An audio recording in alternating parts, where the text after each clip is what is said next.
e a gente fez o melhor que cada um de nós podia fazer. Ela nos leva a lembrar algumas bases do viver em igreja, né, do cristianismo. A gente viu na Bienal sobre relacionamentos, né, comunhão e mutualidade. A gente ouviu sobre isso e participamos a questão do relacionamento, comunhão e mutualidade. A gente não só ouviu, mas a gente viveu isso em nossas vidas. A gente viveu e pensou e refletiu também sobre serviço. Nós servimos uns aos outros, o nosso envolvimento com a própria Bienal. A gente também lembrou na Bienal a questão do amor ao próximo, a importância de nós nos amarmos, de nos suportarmos, de estarmos dispostos a receber outras pessoas, seja na recepção, seja na hospitalidade, seja na hospedagem também. Nós também podemos analisar a questão da adoração. Nós tínhamos um monte de gente lá adorando a Deus, né? Todos juntos, louvando o mesmo Deus. Nós também podemos refletir e lembrar sobre a palavra de Deus penetrando em nossos corações profundamente, através das mensagens. A Bienal também ela fez a gente se lembrar que a gente faz parte de uma família, uma grande família.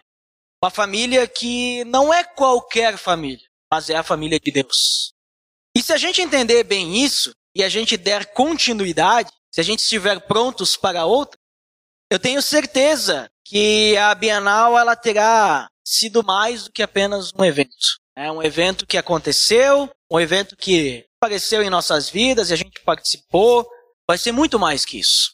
E por isso, que a gente possa pensar sobre essa questão de a gente não deixar que, foi só algo que aconteceu, mas é algo que tem continuidade.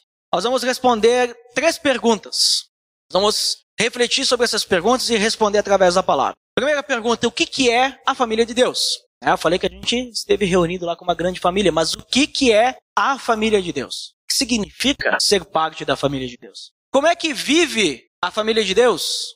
O que faz com que a família de Deus seja considerada a família de Deus? Como é que eles se relacionam? Como é que ocorre isso? E como é que cresce a família de Deus? Como é que ocorre o crescimento, o amadurecimento da família de Deus? Cresce não em números, mas em amadurecimento. Eu quero convidar vocês a orar agora para que Deus então possa nos ajudar a responder essas perguntas. Senhor Deus, em nome do Teu Filho Jesus, te agradecemos porque podemos nos reunir aqui como igreja, podemos nos reunir como família e podemos refletir sobre o que significa isso. Que o Senhor nos instrua, que o Senhor nos mostre, que o Senhor nos dê sabedoria e nos ajude a entender o que significa então ser parte da família de Deus, como que vive essa família e como cresce em maturidade. Deus nos dê essa direção, nos mostre, Teu Espírito Santo nos instrua e para que a gente possa entender tudo isso, para vivermos isso em nossas vidas. Em nome de Teu Filho Jesus que eu oro. Amém. Muito bem, primeiro texto que nós vamos ler para entender e tentar responder essas perguntas. Tentar não, nós vamos responder essas perguntas, certo? Primeira pergunta, o que é a família de Deus? Então o primeiro texto é Romanos capítulo 8. Nós vamos ler do 9 até o 17. Primeiro a gente vai ler do 9 ao 11. Vamos ler por trechos. Romanos capítulo 8, versículos 9, 10 e 11. Lembrando que Romanos é uma carta que foi escrita por Paulo. A igreja que estava em Roma era uma igreja que nós tínhamos lá gentios e judeus convertidos. Gentio é aquele que não é judeu. Então tinha judeu e todo o resto, né? Todos aqueles que não eram judeus e eles viviam lá numa questão difícil, né? Porque os judeus não aceitavam que os gentios pudessem ser salvos, né? Porque os judeus achavam que só eles cumpriam as leis, eles eram os bons, né? E os gentios eles viviam lá naquela questão de que eles não viveram a vida judaica, não eram o povo de Deus e agora, né? Então, muitas vezes eles viviam aquele dilema, eu sou pecador e tudo mais, né? Que no começo de Romanos, Paulo fala sobre isso. E nesse trecho aqui, então, Paulo ele vai falar sobre o Espírito Santo, né? Sobre o que o Espírito Santo faz em nossas vidas. Então, versículo 9, capítulo 8. Entretanto, vocês não estão sob o domínio da carne, mas do Espírito, se de fato o Espírito de Deus habita em vocês. E se alguém não tem o Espírito de Cristo, não pertence a Cristo. Mas se Cristo está em vocês, o corpo está morto por causa do pecado, mas o Espírito está vivo por causa da justiça. E se o Espírito daquele que ressuscitou Jesus dentre os mortos habita em vocês, aquele que ressuscitou a Cristo dentre os mortos também dará vida a seus corpos mortais, por meio do seu Espírito, que habita em vocês. Paulo aqui ele está falando que o verdadeiro cristão, ele é a habitação do Espírito Santo de Deus, certo? É isso que ele está falando aí. Uma vez que a gente tem o Espírito Santo em nossas vidas, no nosso coração, nós não estamos mais sob o domínio da carne. A carne, ela não tem mais domínio sobre nós, porque agora a gente pertence a Cristo. É o que ele fala, exatamente isso. Vocês não estão sob o domínio da carne, mas do Espírito, se é que o Espírito Santo de Deus habita em vós. Se o Espírito Santo de Deus está em nós, quer dizer que agora, então, nós temos escolha. Podemos adorar a Deus ou a nossa carne. Não estamos mais sobre esse jugo, essa escravidão da carne. E através da justiça de Deus e do Espírito Santo, nós morremos para o pecado. Nós nascemos de novo agora. Agora nós nascemos para Cristo. Nós morremos para a velha vida, nascemos para uma nova vida em que Cristo é o Senhor da nossa vida. E através de Jesus, agora nós temos vida onde antes havia apenas morte.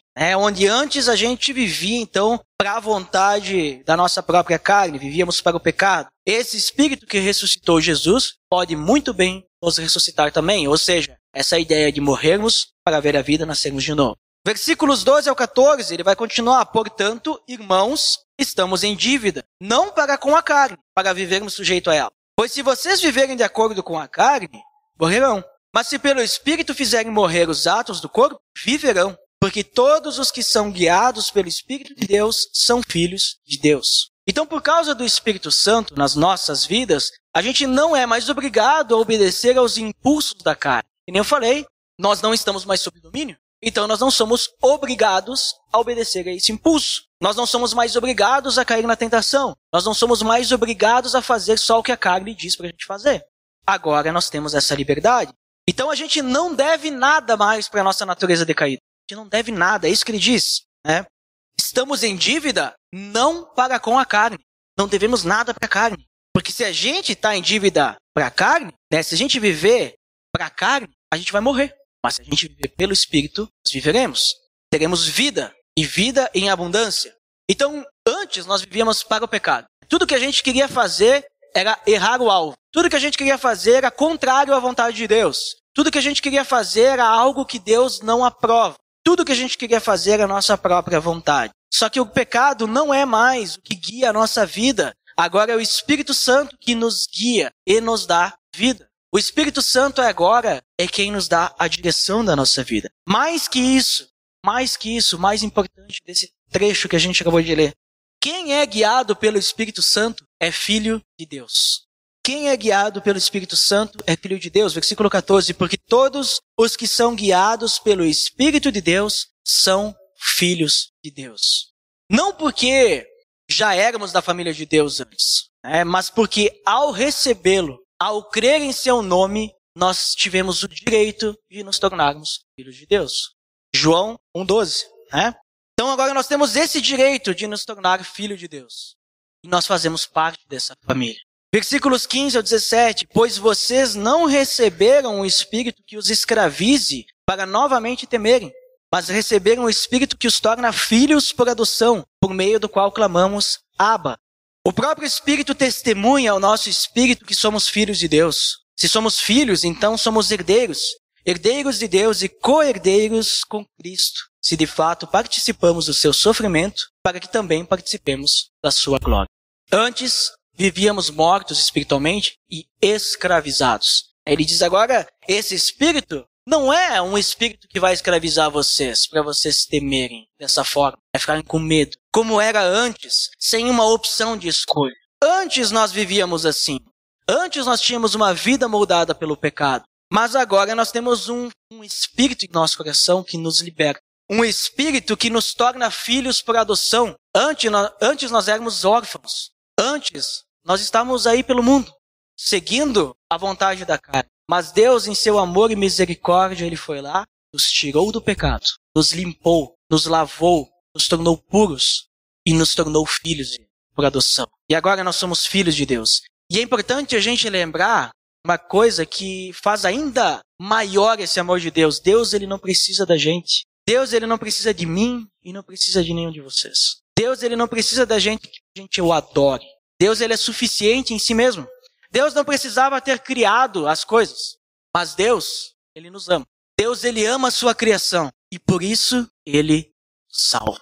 Por isso, Ele entrega seu Filho. Não porque Ele precisa da gente, mas porque Ele quer. Porque Ele nos ama. Por isso que nós somos, é muito interessante a gente perceber o amor de Deus, principalmente por Ele nos adotar. Porque a pessoa que, o Deus nos adotando, no caso, Ele não precisa nos adotar, Ele podia deixar a gente lá. Mas Ele nos ama. Ele nos ama antes mesmo da gente ser filhos dEle. Ele nos ama antes mesmo da gente nascer. Ele nos ama ainda quando a gente era. Já pararam para pensar nisso? Ele não precisa da gente, mas por amor, então, Ele faz questão que a gente faça parte dessa família. Ele faz questão que Ele nos chame de filhos. Ele faz questão de nos tornar herdeiros de tudo que Ele tem, de toda a criação. Nós somos herdeiros de tudo que é de Deus. Nós somos co-herdeiros com Cristo. Deus nos coloca ao lado de Cristo. Nós somos co-herdeiros, significa que nós temos a mesma parte da herança. Não é Cristo como sendo o primogênito, o Filho verdadeiro de Deus, Ele tem uma parte maior na herança. Não, nós somos co-herdeiros. Nós, pecadores, temos a mesma parte do Filho perfeito de Deus, que morreu em favor de nós. Já pararam para pensar nisso? Conseguem perceber o amor de Deus? Quão grandioso é? Nós somos iguais a Jesus na herança. E o próprio Espírito Santo, Ele é testemunha dessa conversão. Através do fruto do Espírito, nós sabemos quem verdadeiramente é filho de Deus. Através do fruto do Espírito, o fruto da pessoa, o que ela tem vivido em sua vida, o que ela tem feito, suas ações, os lugares que tem frequentado, nós percebemos se essa pessoa é filha de Deus ou não. Nós percebemos quem é e quem não é. E por sermos filhos, então, por sermos herdeiros, co-herdeiros de Cristo, nós participamos do seu sofrimento. Nós participamos também da glória. Assim como nós sofremos pelo Evangelho, através de perseguição, ou através de nós termos que batalhar diariamente contra a nossa carne, que muitas vezes pode ser um sofrimento para nós, mas creio que não deveria ser. Acho que tem que estar no nosso coração de que é algo necessário.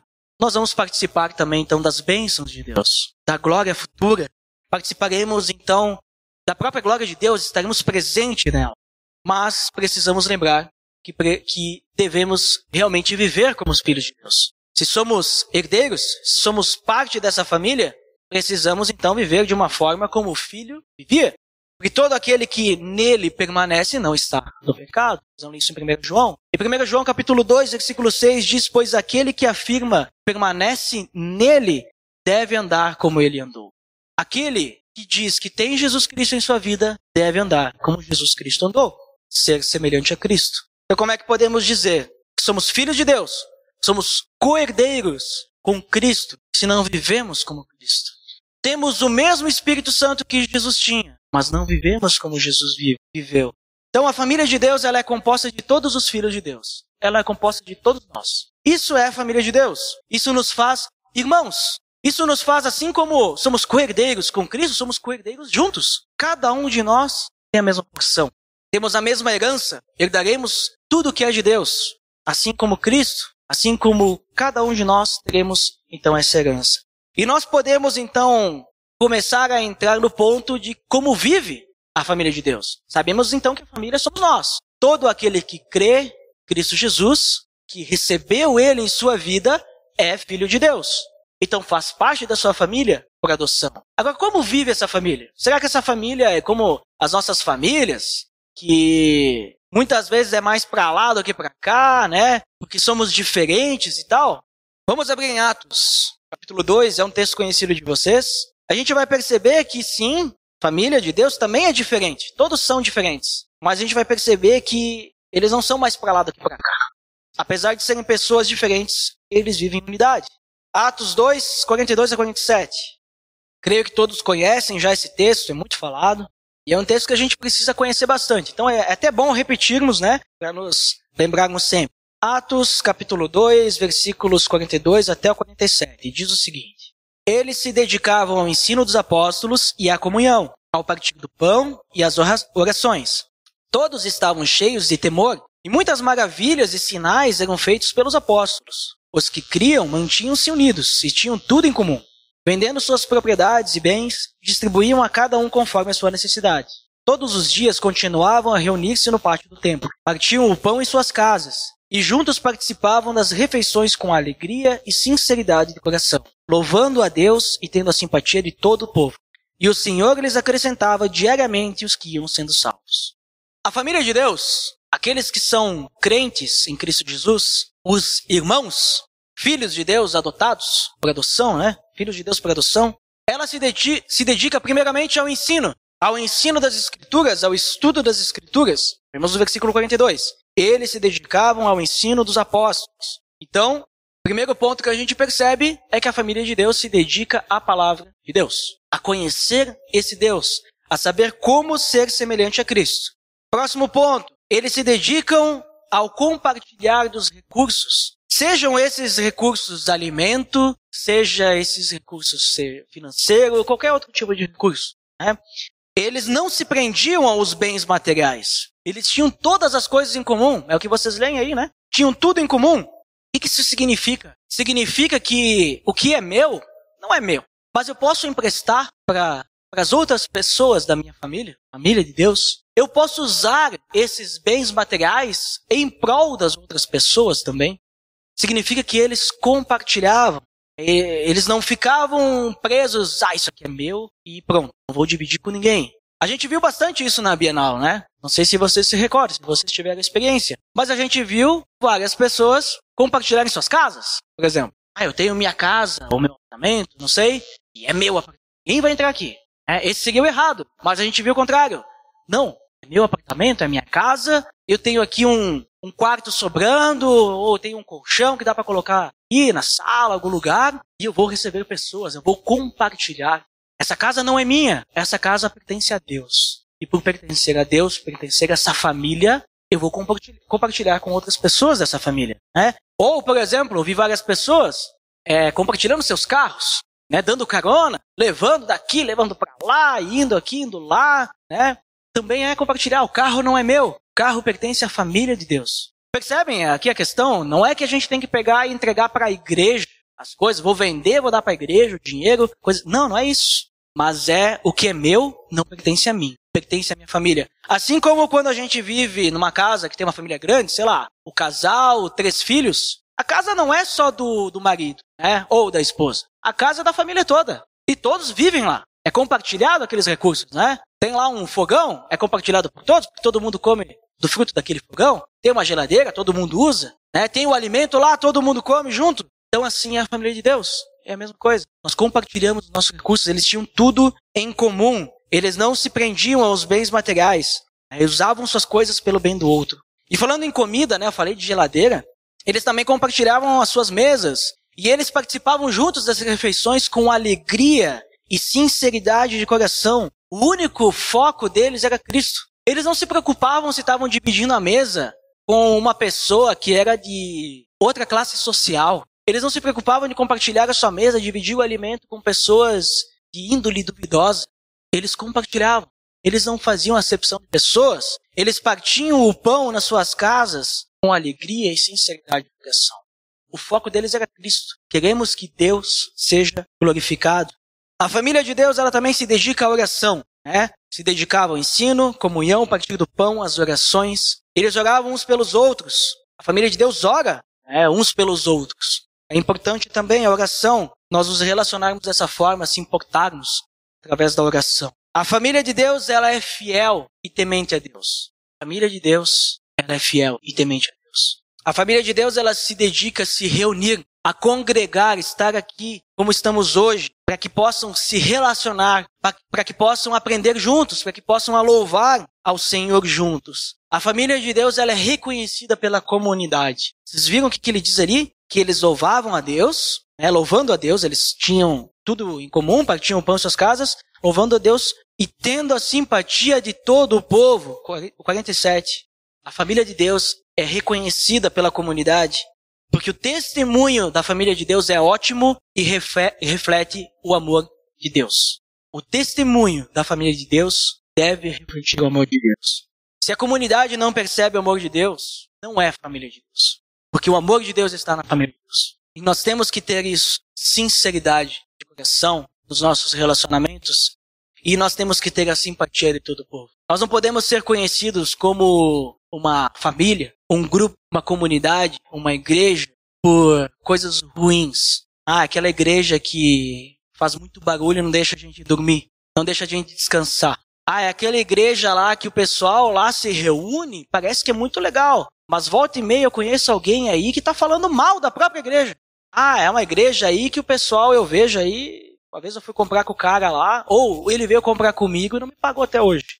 Não é assim que a gente vai ter a simpatia do povo. Não é assim que a gente vai ser reconhecido pelo amor de Deus. A gente vai ser reconhecido quando nós tivermos esse relacionamento e o amor de Deus em nossas vidas, e esse amor sendo o principal foco, né? Sendo o que move os nossos relacionamentos.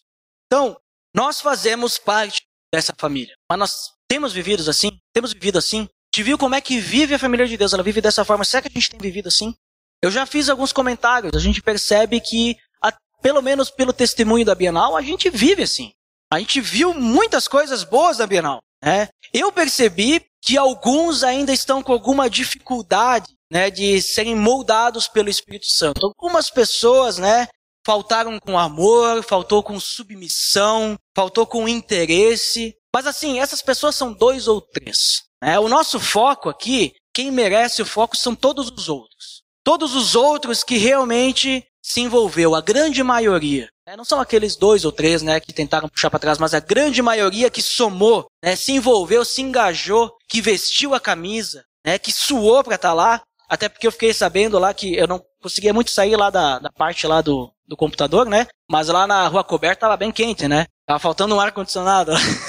Porque lá no Dalone tinha ar-condicionado. Então suaram a camisa também, né? Pessoas assim que pensaram nos outros, né? Antes de pensar em si mesmo. Pessoas que pensaram em servir ao próximo antes de ser servido. Pessoas que se relacionaram com alegria, né? Que deixaram a sua própria vontade de lado para fazer a vontade do outro, para servir. E até mesmo pessoas que se disporam a ajudar em momentos e situações que nem tinham relação com o seu compromisso, a sua responsabilidade. Nem era o que tinha que fazer, mas foi pedido ajuda e falou, vamos fazer, porque é importante. Né? De diversas situações assim, né? E muitas eu ouvi falar. Olha como é que o testemunho rola, né? Bom testemunho, outras alianças, porque a questão do relacionamento foi muito legal, porque a gente pôde, através da janta, do almoço, se relacionar com outras alianças, e o pessoal sabe quando tem que reclamar, reclama, mas quando tem que elogiar, também elogiou. E eu vi só elogios.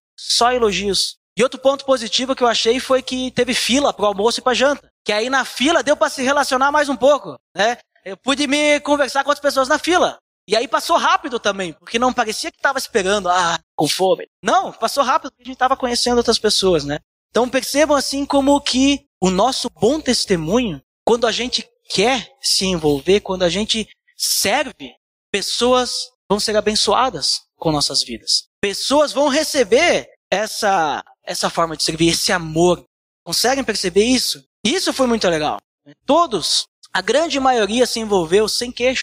Sem discussão, vamos lá, precisamos fazer, vamos lá fazer com amor. Isso foi o mais legal. E isso é a família de Deus. É assim que vive a família de Deus. Nós somos diferentes, às vezes a gente vai ter opiniões diversas, mas na hora do vamos ver, a gente vai lá e se ajuda. A gente vai lá e faz, porque é necessário que seja feito. E não é necessário que a gente fique puxando para trás, querendo, tomara que dê errado. Porque vai faltar gente. Não sei o que, tomara que não aconteça. Tomara que fiquem reclamando depois. Não, a família de Deus diz, vamos fazer o melhor. Se der errado, deu errado, mas nós fizemos o nosso melhor. E graças a Deus que deu certo. Funcionou, Deus foi glorificado. Conseguem perceber que nesse servir, nesse amar, nessa unidade nossa, que a gente teve, existiu comunhão e mutualidade? Nós tínhamos algo em comum. Fazer com que a Bienal fosse para a glória de Deus. Que pessoas fossem servidas, fossem bem recebidas. Que todos pudessem ter um local para poder cultuar a Deus e adorá-lo e se relacionar. E ao mesmo tempo nós tivemos mutualidade, porque nós ajudamos uns aos outros. Não era a minha Bienal, não era a Bienal do fulano, a Bienal do ciclano, era a nossa. De todas as alianças. E todos nós então abraçamos esse evento. Todos nós fomos lá. E só seria possível se todos nós fizéssemos. Se tivesse sido só uma ou outra pessoa, um grupinho de 10 pessoas não ia dar certo. Não ia funcionar. Nós precisávamos nos envolver como família para que isso acontecesse. Nós precisávamos nos ajudar como família. Assim como a gente vê, às vezes, famílias, não é todo mundo que faz as coisas. E aí sobrecarrega o pai, sobrecarrega a mãe, né? Sobrecarrega, sei lá, uma outra pessoa da família. E não funciona. E aí quando vê, começa a dar briga, porque é só um que faz, e aí os outros ficam reclamando, não fazem nada, né? E não dá certo. Isso nos leva, então, à terceira pergunta. Como cresce a família de Deus? Como que nós chegamos à maturidade? E a resposta é simples, ela está lá em Efésios 4. Também é um texto conhecido nosso. Já falei algumas vezes sobre esse texto. Capítulo 4, versículos 11 ao 16.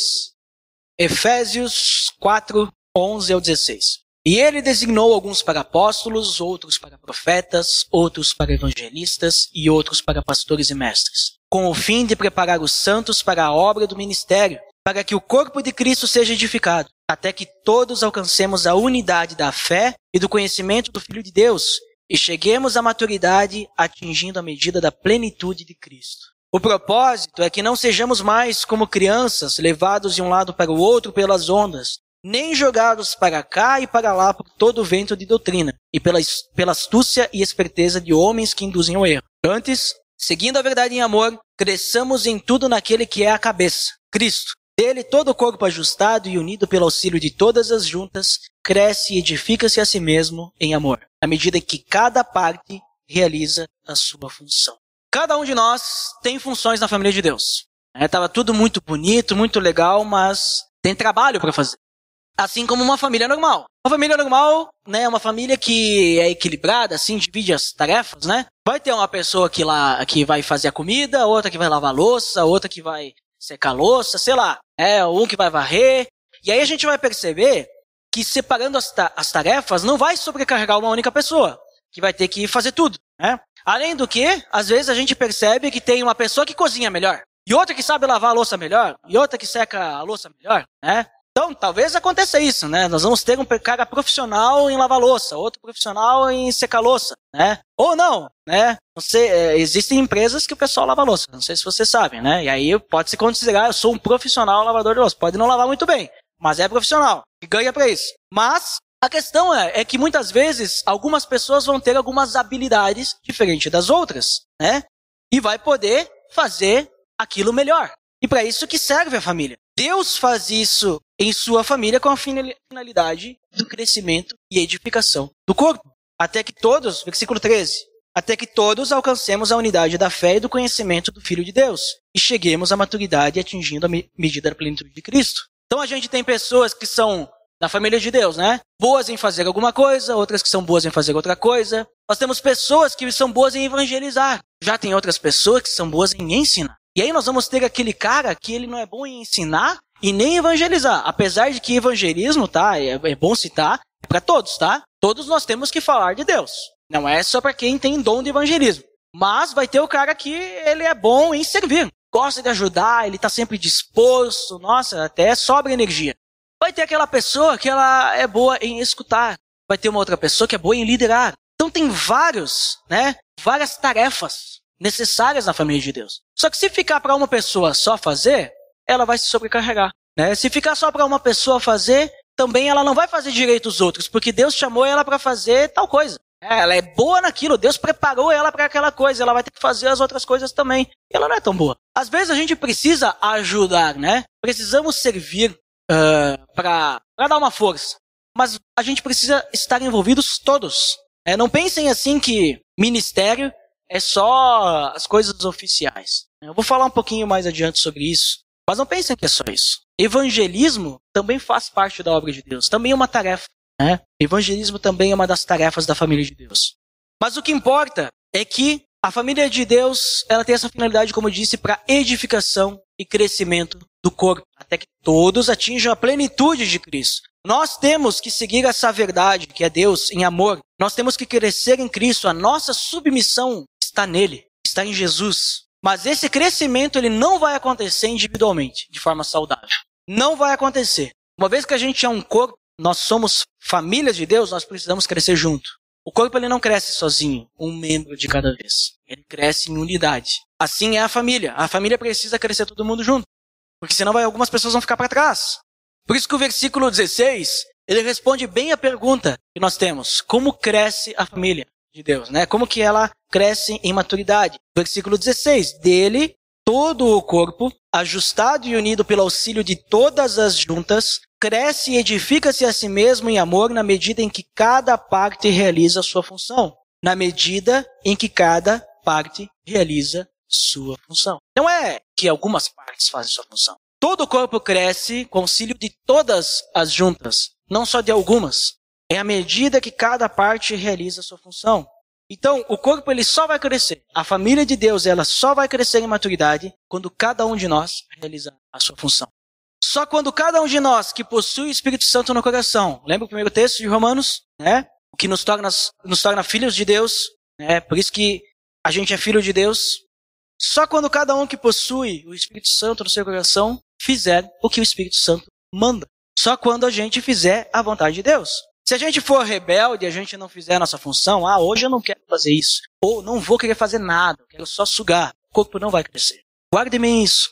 Se você é rebelde e não quer fazer a vontade de Deus na sua vida, você não está prejudicando só a ti mesmo. Você está prejudicando toda a família de Deus. Todas as pessoas que estão ao seu redor estão sendo prejudicadas. É a mesma coisa quando a gente cai no pecado e a gente vive em pecado. Todos ao nosso redor são prejudicados com a consequência dos nossos pecados. Nós sofremos as consequências dos nossos pecados, sim, mas quem está ao nosso redor também sofre.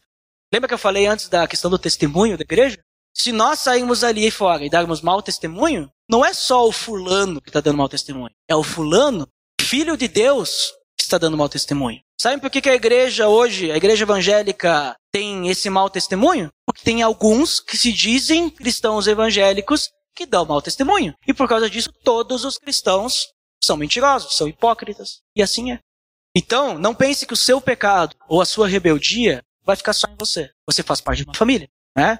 Quem aqui é da cultura italiana vai saber que é bem assim que funciona, né?